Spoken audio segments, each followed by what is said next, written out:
This old Spanish saying that says, never accept gifts from people you do not know. It all ties in with the story I'm going to tell you today. Marisol always found it very odd that her neighbor on the first floor always offered her gifts. She would offer her food, she would offer her cookies. She went as far as even offering her a teddy bear. Marisol always said, no, no, no, thank you, or that's sweet, but I'm really not going to use it, things like that. But the neighbor always insisted on Marisol taking the gift. Now, Marisol would tell her, I understand that you're trying to be nice and I don't want to be rude. However, I don't want to take your gift. I'm sorry. The neighbor had never caught Marisol outside, but on this particular night, Marisol was taking out the trash, and it just so happened that she was throwing the trash in the dumpster, and she turned around and her neighbor was right behind her. And her neighbor was telling her, hey, how are you? How you've been? I haven't seen you in a couple days. And Marisol just says, yeah, it's been, a couple days, but I've been working and I haven't gotten home early, so that's probably why you haven't seen me. The neighbor says to Marisol, hey, I know you don't like accepting gifts, which I don't understand why. I'm giving it to you wholeheartedly. I swear. Marisol says the way that the neighbor said she swore kind of didn't rub her the right way, but she kind of chuckled and was like, yeah, okay. I mean, I get it. You know what? Next time I will take a gift from you, okay? So that way we can say that you gave me a gift and I accepted it, okay? Now, why did Marisol say that? I don't know, maybe peer pressure, maybe because she was probably against the dumpster while this neighbor's all up in her face. Who knows? Of course, the neighbor lit up like a candle and was like, finally, you're going to take something from me. And she's like, yeah, okay, well, I'll see you tomorrow. She walked around the neighbor and jetted to the freaking door. So says it's like she was waiting to give her this gift, like waiting to give her this gift, because literally the next day Marisol is walking in through the door after work and the neighbor opens the door and says, here's your gift. First, Marisol's like, oh, okay, well, what is it? Marisol's thinking maybe it's going to be food, maybe another teddy bear. She had no idea that her neighbor was going to give her a mirror. Out of all things, why a mirror? Of course, Marisol is like, a mirror? She's like, yeah. I've been wanting to get rid of this mirror and I didn't want to throw it away. And I thought maybe this would be the gift I give you. And maybe this opens the door for me to give you more gifts. And Marisol's like, wow, this is a really big mirror. It's almost my size. I really don't know where to put it. And of course, the neighbor's like, no. You said you would take it. And Marisol reluctantly takes the mirror. Now, Marisol says that she was walking up the stairs. The mirror that seemed to only be supposedly 5 pounds, and like if you visually see it, you would think it's only 5 pounds. She says the mirror weighed almost 20 pounds, which made no sense to her whatsoever. Marisol says that once she got to the front of her door, she opened the door to her house. And as she tries to get the mirror inside the house, it's like there was an invisible force field blocking her from taking the mirror inside of her house. That would have been red flag for me, but let's continue. Marisol tried to ignore it, so she left her mirror on the side of the door because it didn't match anything in her living room, so she wasn't going to hang it up there. And then she looked in her room and nothing matched the mirror in her room, so she was thinking about maybe putting it in the hallway and changing out the rug in the hallway. Goes through the whole routine of unwinding, eating dinner, and all of that. And finally, when she's almost off to bed, she decides to call her mom. And she tells her mom, hey, mom, sorry I didn't call you. I was just unwinding. It's been a long day. And I wanted to talk to you about something, but I want to talk to you about something. So last night, my neighbor kind of cornered me outside in a dumpster about how not seeing me and how I always refuse her gifts. So I kind of felt compelled to tell her I would take her next gift. And do you believe that the next day, which is today, she gives me a gift and it's a mirror? First, her mom is like, you did what? And she says, well, she gave me a mirror. And her mom went quiet. So apparently, down this whole rabbit hole, how it's bad luck to receive a mirror from someone because it transfers their bad luck to you, and how it traps your soul, and how it gives you sickness, and all types of weird stuff. And Marisol said, Mom, relax. I highly doubt the lady downstairs is trying to give me bad luck, Mom. Mom then asks her, where's the mirror? And she says, the mirror is next to the front door. She says, okay, cool. I need you to do a prayer. And Marisol's like, Mom, for real? She's like, I need you to do a prayer. And she was like, fine. She's like, I want you to do this prayer out loud. I want you to stand in the doorway of your room and do a prayer of protection in your room. So Marisol says, fine. She begins to do the prayer with her mom out loud. So her voice was echoing through the house. Then her mom says, now I want you to take salt and put it on your door. And Marisol goes, what? Do what? She's like, put salt in front of your door in your room. Marisol says, Mom, for real? Salt? What is salt gonna do? She's like, put salt on your door. And she said, fine, I'll put salt on my door. Marisol's mom says, I'm going to pray for you in additional to the prayer we just did tonight before I go to bed. And of course, Marisol says to her, Mom, come on. Really? You're going to pray for me over a mirror? She's like, yes, I'm going to pray for you over a mirror. I don't know how many times I have to tell you not to take gifts from strangers. And of course, Marisol hung up the phone with her mom and turned in for the night. Marisol says the next morning, she said that when she woke up, she kind of forgot about the salt for a second. And it wasn't until she walked almost crossing her doorway into the hallway that she noticed that the salt was moved. Like if someone was trying to get in to her room, and it trailed right back to the mirror. She freaked out.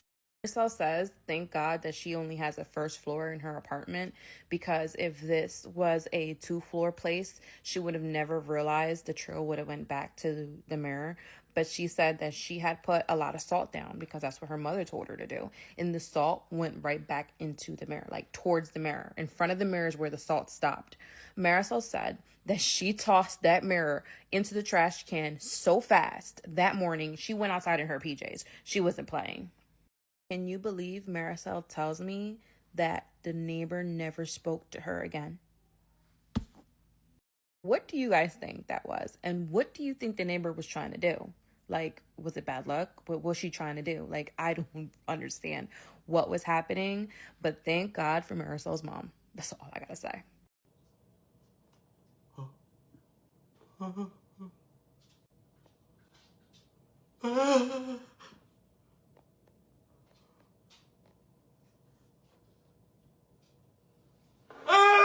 know that feeling when something's watching you in the dark? Yeah, me too.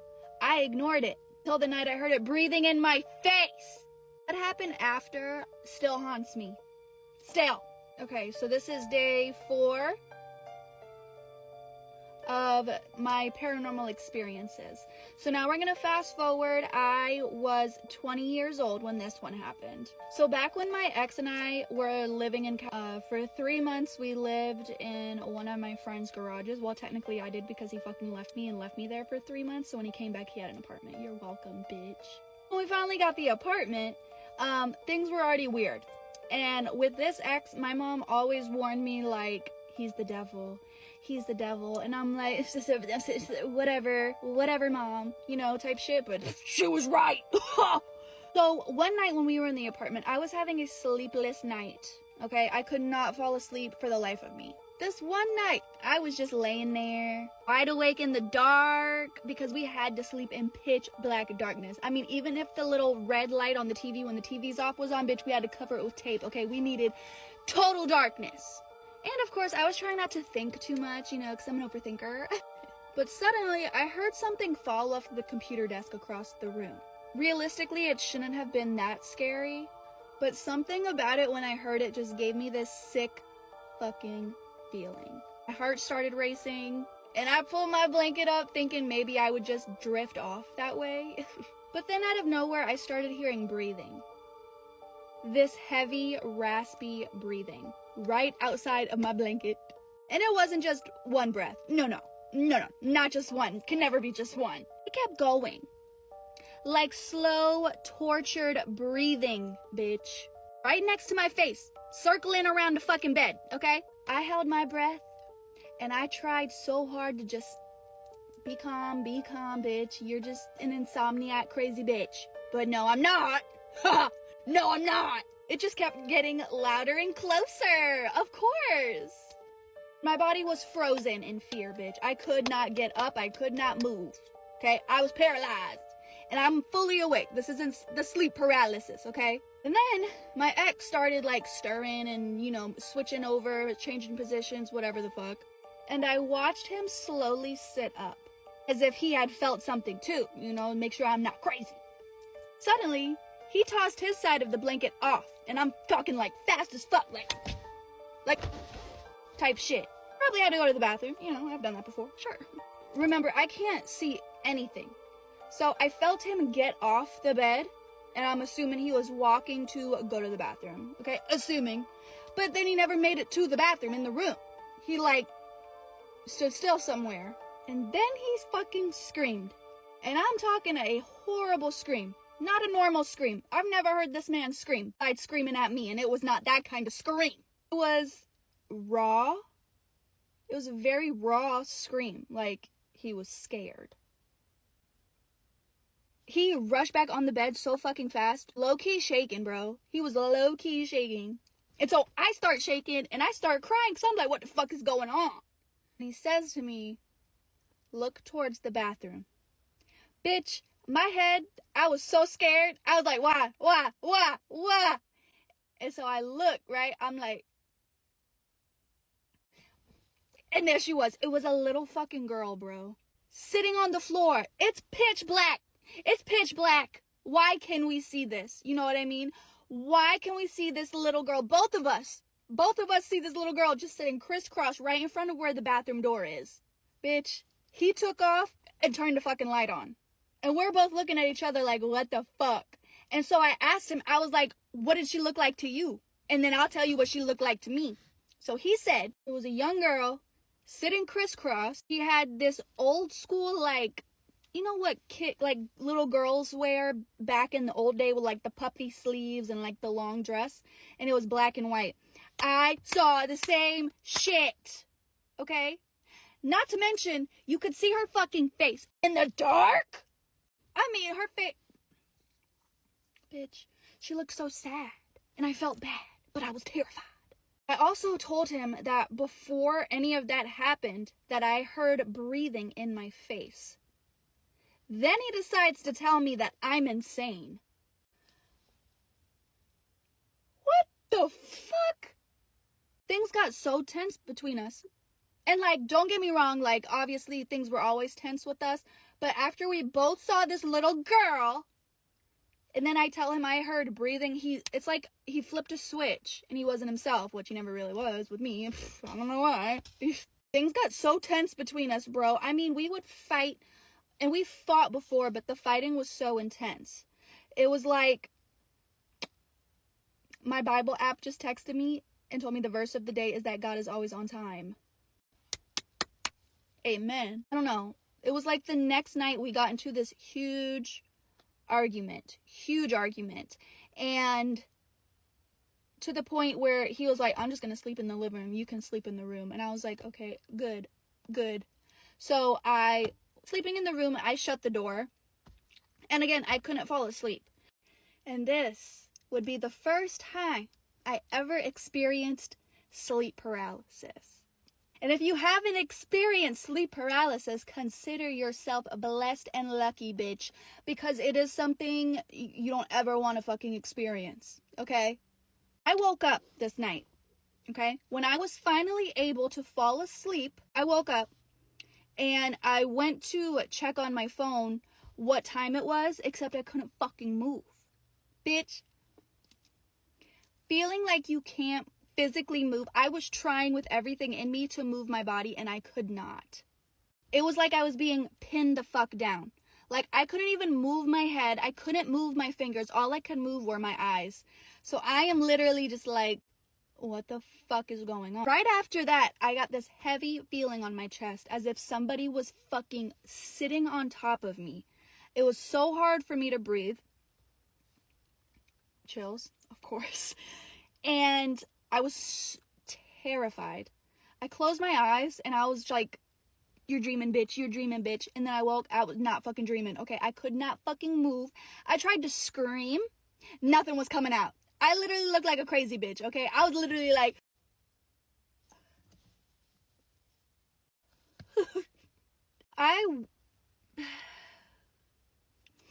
Now this night, I had the bathroom door was open and there was this small light above the shower, and that was on.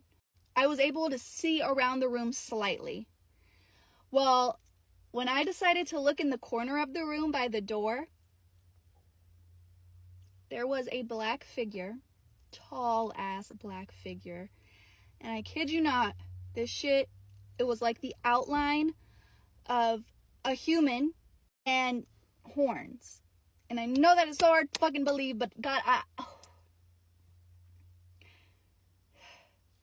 terrified the absolute shit out of me. That night was just like my confirmation that I needed to leave that fucking relationship, because the next day I either would have ended up so injured or dead. Okay? That next day after I had sleep paralysis. And after that is when I called my mom and I told her I wanted to come home. Ended that relationship. And guess what? Did sleep paralysis happen to me again? It sure did, bitch. Sleep paralysis is not fucking fun. Consider yourself blessed. And here was another one of my paranormal experiences. And I'm telling this one in the daylight, not at night, because I've been feeling weird if I tell it closer to nighttime. But yep. Love y'all. Catch you tomorrow for number 5. Should we show them the older homestead? Yeah, let's go. As you know. No, it's not. No, it's not.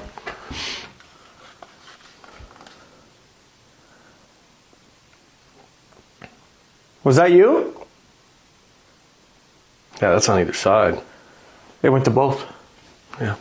One of our creepy Storytime family members shared this story with me, and she said that anytime she has ever tried to tell anybody, nobody has believed her, and they've made her feel so alone. Creepy story time. Now, this is a long one, so this is part 1. She said she'd like to remain anonymous, but she'll probably be checking the comments if you want to leave your input there. This story takes place a few years back when she was 16, just about to turn 17. She is 20 now. For the sake of the story, let's call her Natalie. Natalie had just started an ILS position, which, if you don't know what that means, it's just somebody that works with people who have cognitive or physical disabilities. Natalie said that typically somebody at her age at the time would not have gotten a position like this, especially with the company it was for, but her mom worked at the office there, and so did her mother's boyfriend. So she had a good word in, and she said she didn't even need to interview for the position. She said, so fast forward about a month and everything is going great. She absolutely loves her job. She adores all her clients. And one morning, one of her clients had to cancel the shift because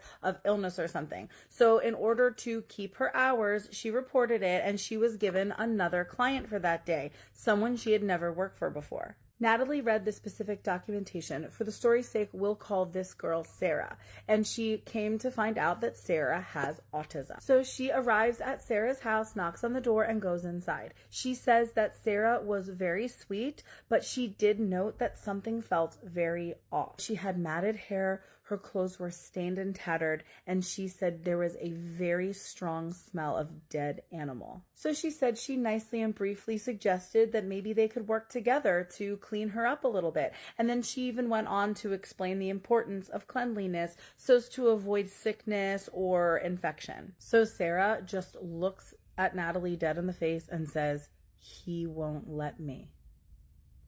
So Natalie's a little confused because nowhere on Sarah's documentation does it say that she lives with anybody. She is very independent and lives alone despite having autism. So Natalie asks Sarah, "What do you mean by that?" And Sarah just shrugs her shoulders. Natalie asks Sarah one more time, and Sarah just turns away from her and goes over and sits at the dining room table where there are some art supplies sitting there. So Sarah begins to draw, and Natalie stands up and walks across to go over to her in the dining room, and she said that when she passed the living room, she noticed a very tall, had to be about 6 foot, old-looking full-length mirror. She said she remembers these details about it, like streaks running down it and cracks around the upper edge, probably because she said it made her feel very unsettled. So Natalie says she sits down at this table and her back is directly facing the mirror. And when she turns around, she can see into the mirror. She sees her own reflection and she can also see a little bit into the living room. So they're sitting there in silence for a little, and then Natalie tries to strike up some kind of conversation, asking her basic questions like, what are you into? What are your hobbies? Sarah does not give her very much to go on. She answers her with a few one-word answers, and then the rest of the time she's just shrugging her shoulders again. Natalie totally understands that with autism, it's hard to socialize, especially with new people, so she just decides to let it be. So about 30 minutes have gone by, and Natalie is trying to come up with things to talk about, so she's complimenting her drawings. But again, Sarah didn't really say much. Then, all of a sudden,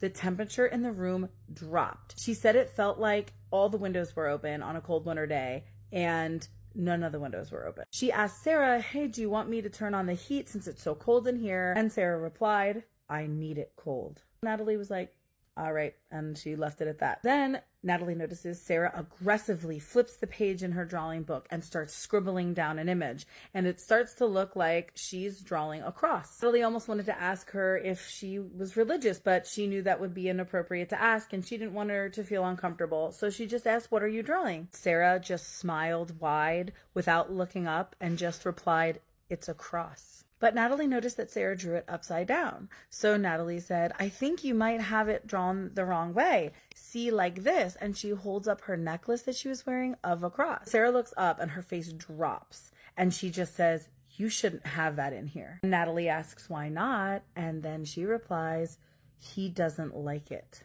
And then she went back to drawing. So at this point, Natalie's getting pretty freaked out. And then she says the coldness in the room drops even more. It's just getting worse and worse. And she's starting to think, I brought a jacket with me. Did I bring it from the car? Did I put it in the living room? So she turns around to look into the mirror to see if she can kind of see it sitting in the living room. When she turns around and looks in the mirror, she sees her own reflection, and she says she can see Sarah's hand sticking out from behind her, still scribbling away on the paper. And then Natalie says all of a sudden she just got this overwhelming sense of dread, just this horrible feeling like something bad is going to happen. And she's still looking in the mirror, watching Sarah's hand scribble, and then all of a sudden she stops and just sits there still. Natalie is frozen in fear. She just has this intense feeling like somebody's watching her. She says in that moment, she also felt breath hit her on the back of the head, and it even fluttered her hair. She spun around so fast, and she was face to face with Sarah, so close Sarah's nose was almost touching hers. She swore that she was able to see everything in the mirror, and she would have seen if Sarah was getting up out of her seat to move close to her. Her hand was still on the table. She said she would not have had enough time to get that close to her without her seeing her move in the mirror. Natalie recoiled back and Sarah kept leaning forward. Natalie kind of put her hand on her chest and then tried to jokingly say, oh, you scared me. Sarah now leaned back a little bit and then just looked at her and gave her the biggest grin. And she said it looked super unusual, almost like it hurt. And then she looked up and past her, and immediately her face dropped, and she said, he doesn't like you. Okay, this is getting kind of long, so I'm going to make a part 2 and finish up the story. Keep an eye out. What the fuck was that? Bro! What's going on around you? I don't know. I'm frozen. I am frozen.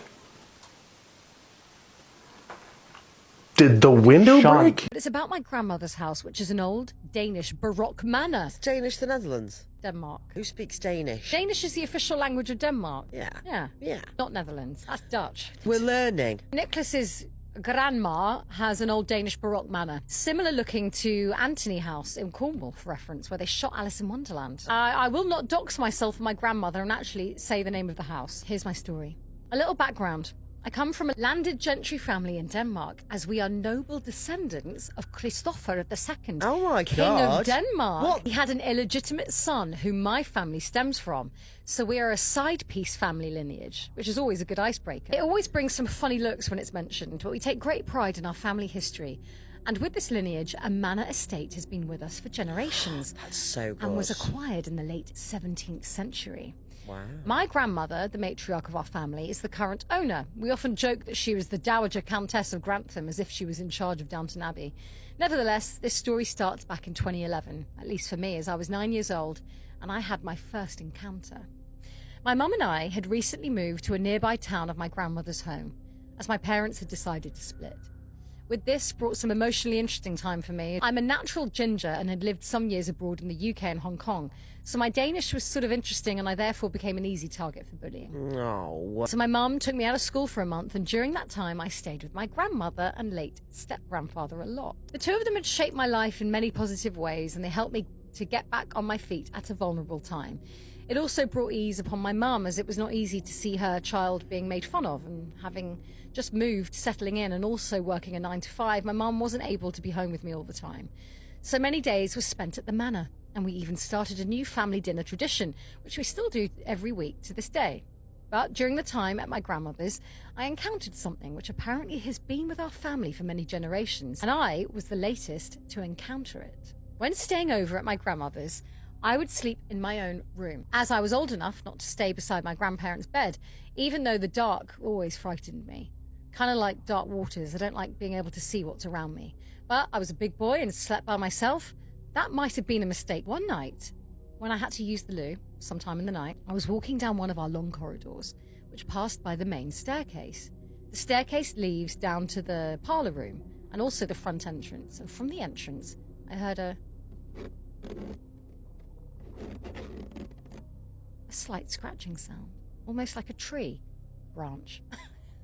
Tree branch. It was slight but noticeable, and we do not have trees up along the house, so I went to look. That was a mistake.